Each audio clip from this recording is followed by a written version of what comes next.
అందరికీ నమస్కారం. మీరు చూస్తున్నారు సేజ్ మీడియా. నేను కుటుంబరావుని. ప్రపంచంలో అతిపెద్ద మతంగా క్రైస్తవం, వేగంగా పెరుగుతున్న ఇస్లాం జనాభా, 4వ స్థానంలో హిందూ మతం.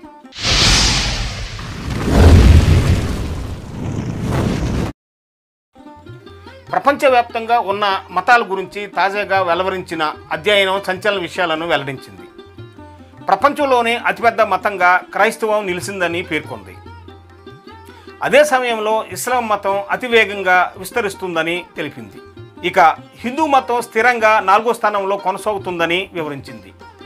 ముస్లిం జనాభా పెరగడానికి అధిక జనాల రేటు ఆయన జనాభా కారణమని పేర్కొంది. ఇక ఏ మతంలోనూ సంబంధం లేని వ్యక్తులు కూడా భారీగా పెరిగినట్లు ఆ నివేదిక స్పష్టం చేసింది.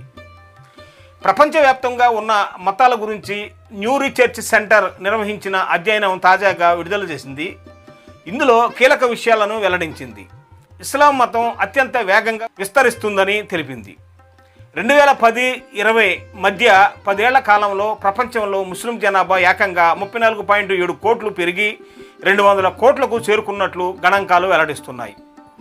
ప్రపంచంలోనే క్రైస్తవం అతిపెద్ద మతంగా కొనసాగుతుందని వివరించింది. మరోవైపు క్రైస్తవ మతం ఇప్పటికీ అతిపెద్ద మతం అయినప్పటికీ దాని వాటా క్రమంగా తగ్గుతుందని స్పష్టం చేసింది. ఇక ప్రపంచ జనాభాలో 14.9%తో హిందూ మతం 4వ స్థానంలో స్థిరంగా ఉన్నట్లు తెలిపింది. అయితే ఏ మతంలోనూ సంబంధం లేని వారి సంఖ్య కూడా గణనీయంగా పెరిగినట్లు న్యూ రీసెర్చ్ సెంటర్ నివేదిక వెల్లడించింది. 2010 నుంచి 2020 వరకు ప్రపంచవ్యాప్తంగా మత జనాభాలో జరిగిన మార్పులను విశ్లేషించేందుకు న్యూ రీసెర్చ్ సెంటర్ ఒక నివేదికను తయారు చేసి విడుదల చేసింది. ఇందులో కీలకమైన విషయాలను హైలైట్ చేసింది.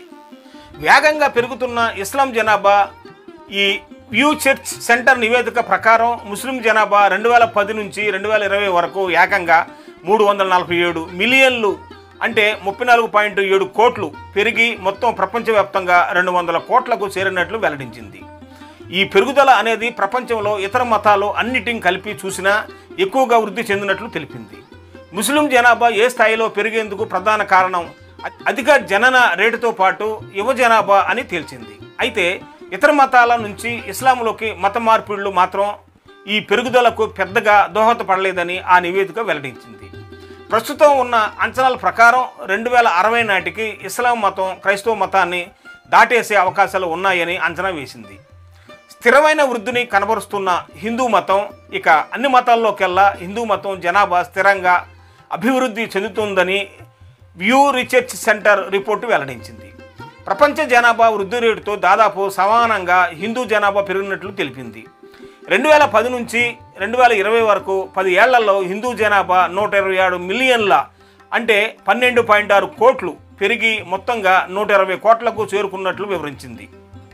ప్రపంచ జనాభాలో 14.9%గా హిందువుల జనాభా స్థిరంగా ఉందని, అదే సమయంలో ప్రపంచంలోనే 4వ అతిపెద్ద మతంగా నిలిచినట్లు తెలిపింది. మిడిల్ ఈస్ట్, ఉత్తర ఆఫ్రికా ప్రాంతానికి హిందువులు వలస వెళ్లడంతో అక్కడ వారి జనాభా 2010-2020 మధ్య 62% పెరిగినట్లు ఈ నివేదిక బయటపెట్టింది. క్రైస్తవ మతం వాటాలో తగ్గుదల. ప్రపంచంలోనే అతిపెద్ద మతంగా ఇప్పటికీ క్రైస్తవ మతం నిలిచింది. అయినప్పటికీ క్రైస్తవ మతం వాటా తగ్గుతుందని నివేదిక తెలిపింది. క్రైస్తవ మతం 230 కోట్లు జనాభా కలిగి ఉన్నప్పటికీ మత మార్పిళ్లు, జననాల రేట్లు తక్కువగా ఉండటం వల్ల 2010 నుంచి 2020 వరకు 10 ఏళ్లలో క్రైస్తవ మతం వాటా 1.8% తగ్గినట్లు తేల్చింది. అయితే ఇది 10 ఏళ్ల కాలంలో క్రైస్తవ సంఖ్య 12.2 కోట్లు పెరిగినట్లు న్యూ రీసెర్చ్ సెంటర్ రిపోర్టు పేర్కొంది. మతపరంగా సంబంధం లేని వారి పెరుగుదల. మరోవైపు ప్రపంచవ్యాప్తంగా ఏ మతాన్ని అనుసరించకుండా ఈ మతాలకు దూరంగా ఉంటున్న వారి సంఖ్య కూడా భారీగా పెరిగినట్లు ఆ నివేదిక తేల్చి చెప్పింది. ప్రపంచ జనాభాలో క్రైస్తవం ముస్లిం జనాభా తర్వాత 3వ అతిపెద్ద సమూహంగా ఈ మతపరంగా ఎలాంటి సంబంధం లేని వారు ఉన్నారని తెలిపింది. ప్రపంచంలో మతపరమైన కూర్పులో జరుగుతున్న కీలక మార్పులను ఈ నివేదిక స్పష్టంగా బయటపెట్టింది. ఇది నేటి వీడియో. చూస్తూనే ఉండండి సేజ్ మీడియా.